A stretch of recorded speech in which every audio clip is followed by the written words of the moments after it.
Pakistan New Zealand पहला टी20 Pakistan 84 run और 4.3 over पहले न्यूजीलैंड को हराने में कामयाब हो गया।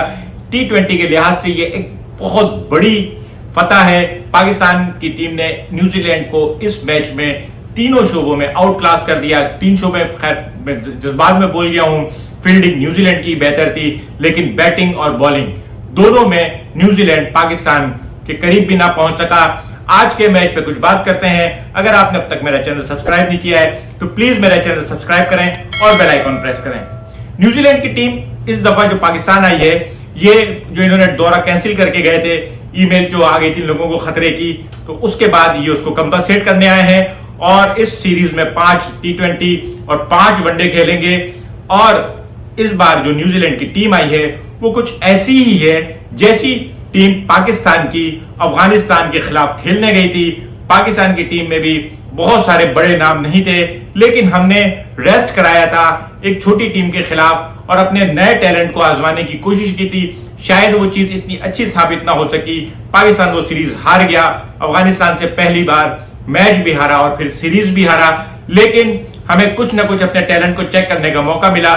लेकिन न्यूजीलैंड जो इस बार पाकिस्तान आई है तो वो अपने टैलेंट को चेक करने नहीं आई है, बल्कि उसकी बड़ी वजह यह है कि उनके कप्तान केन विलियमसन इंजर्ड हैं और टिम सौथी, कानवे और मिचेल स्टैनर जैसे खिलाड़ी जिन्होंने पाकिस्तान के खिलाफ बहुत अच्छी परफॉर्मेंस दी थी, ये सब आईपीएल खेल रहे हैं। तो इन सितारों के बगैर न्यूजीलैंड की टीम जब पाकिस्तान के सामने उतरी तो पाकिस्तान की टीम जो अगेन एक अच्छा कॉम्बिनेशन था, उसमें साइम अयूब एक बिल्कुल फ्रेश खिलाड़ी, आजम खान को न्यूजीलैंड के खिलाफ भी चांस मिला, अफगानिस्तान के खिलाफ उसकी परफॉर्मेंस पे चांस बनता था, एहसानुल्लाह का भी चांस बनता है, लेकिन जाहिर है टीम 11 की थी। और साथ में इमाद वसीम के साथ पाकिस्तान भी रिलेटिवली एक न्यू लुक के साथ उतरी। बाबर आजम और रिजवान इस मैच में बिल्कुल भी अच्छा नहीं खेल सके, लेकिन ये अच्छा ना खेलना शायद हमारे लिए बहुत अच्छा साबित हुआ। क्यों? इसकी सबसे बड़ी वजह यह है दोस्तों कि बाबर और रिजवान दोनों बहुत शानदार खिलाड़ी हैं और पाकिस्तान के हर जीते हुए मैच में इन दोनों का या इन दोनों में से कम किसी एक का कंट्रीब्यूशन होना बहुत जरूरी है। लेकिन ऐसा बहुत रेयर होता है कि हम इन दोनों के बगैर खेलें। अभी जब अफगानिस्तान से हमारी टीम मैच हारी तो उसकी सारी वजह यह बयान की गई कि बाबर और रिजवान के बगैर खेले थे। बाबर और रिजवान हर बार फेल नहीं होंगे, लेकिन पाकिस्तान को एक साई ऑफ होप ये भी मिली है कि अगर कभी कोई भी अजीम से अजीम खिलाड़ी फेल हो सकता है, नाकाम हो सकता है। टंडोलकर, लारा, इंजमाम ये भी कभी किसी मैच में फ्लॉप हो जाते थे, तो इसका मतलब ये नहीं कि टीम बैठ जाए। पाकिस्तानी टीम ने आज सबसे अच्छी जो बात की वो ये कि एक बाबर और रिजवान के जल्दी आउट होने के बावजूद इन्होंने अपना स्ट्राइक रेट बेहतर किया, अच्छे तरीके से रन बनाए। Thank you Saim Ayub.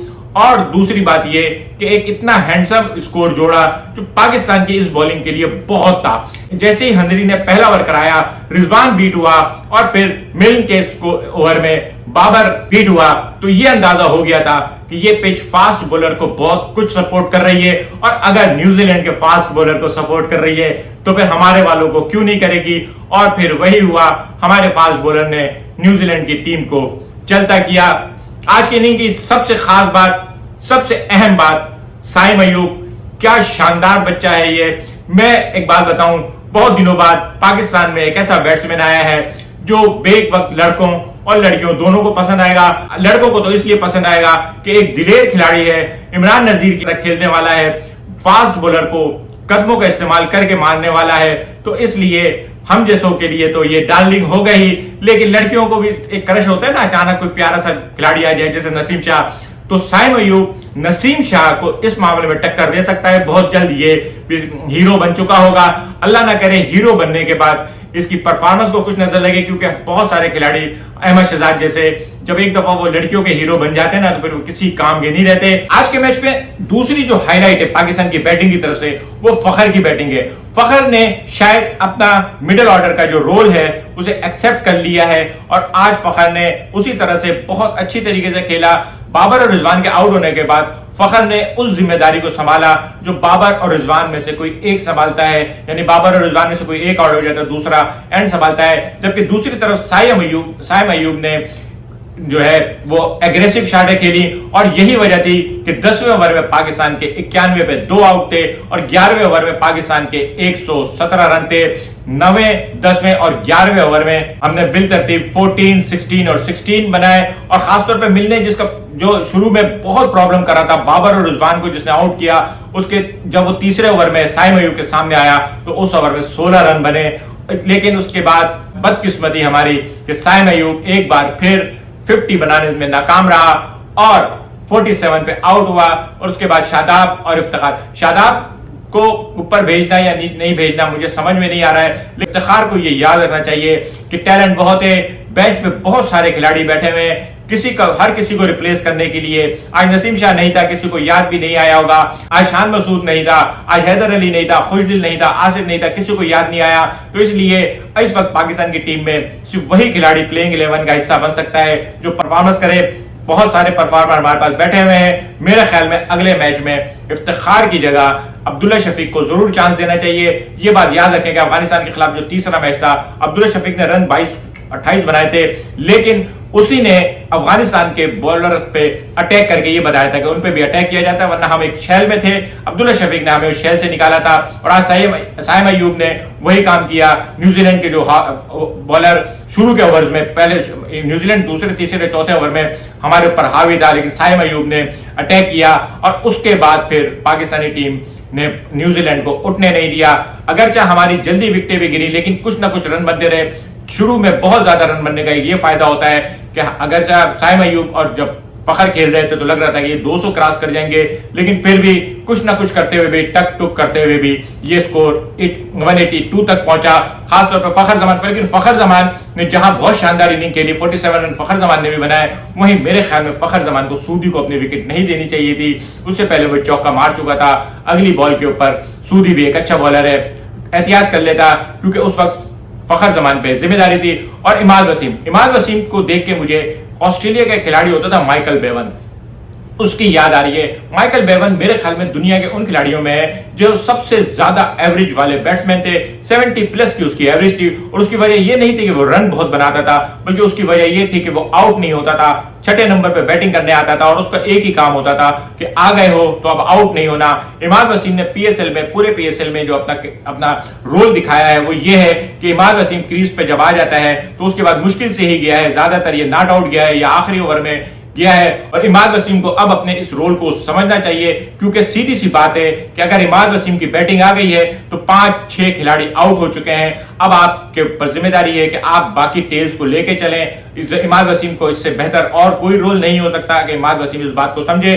फखर जमान थोड़ी सी जिम्मेदारी और कर लेता तो ये स्कोर अच्छा हो जाता, लेकिन बहरहाल क्या करना था, न्यूजीलैंड को क्या 200-300 रन से हराना था।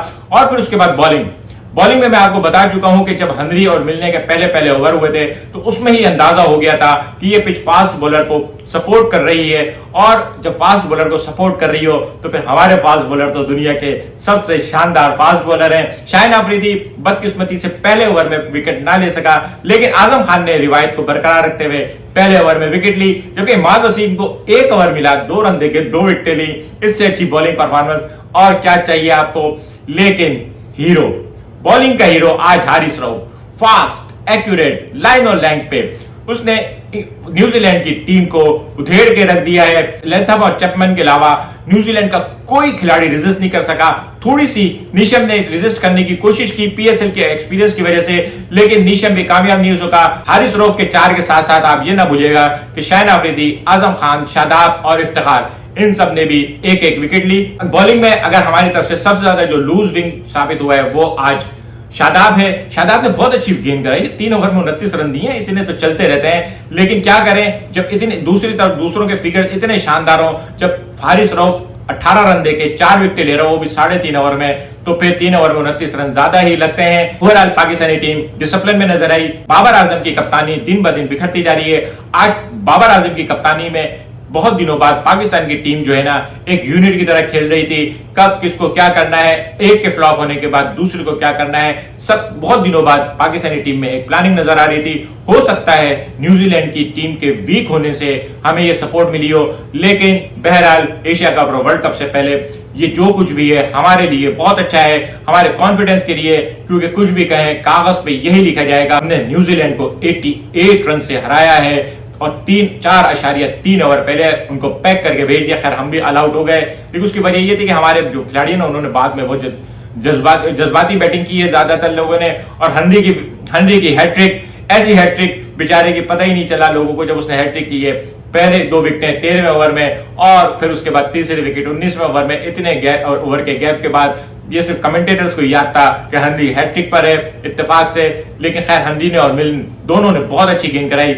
मिलने ने खासतौर पे पाकिस्तान की अगर देखा जाए, अगर आज ये मैच पाकिस्तान खुदा ना खास्ता अच्छा स्कोर न कर पाता तो सारा का सारा क्रेडिट मिलन को निकल जाता, क्योंकि उसने हमारे दोनों प्रीमियम बैट्समैन बाबर और रिजवान को फारिग कर दिया था। लेकिन फिर उसके बाद साइम और फखर ने जो टीम मैच को संभाला है, सीरीज शुरू हुई है, ऑन हुई है और सीरीज के पहले मैच में ही पाकिस्तानी टीम जो है वो अपने रंग में आ गई है। अल्लाह करे ये इसी तरह से अपने रंग में रहें और हमें ये सीरीज एक शानदार देखने को मिले। आज का व्लॉग कैसा लगा कमेंट करके बताइएगा। मिलेंगे अगले किसी व्लॉग में। शुक्रिया।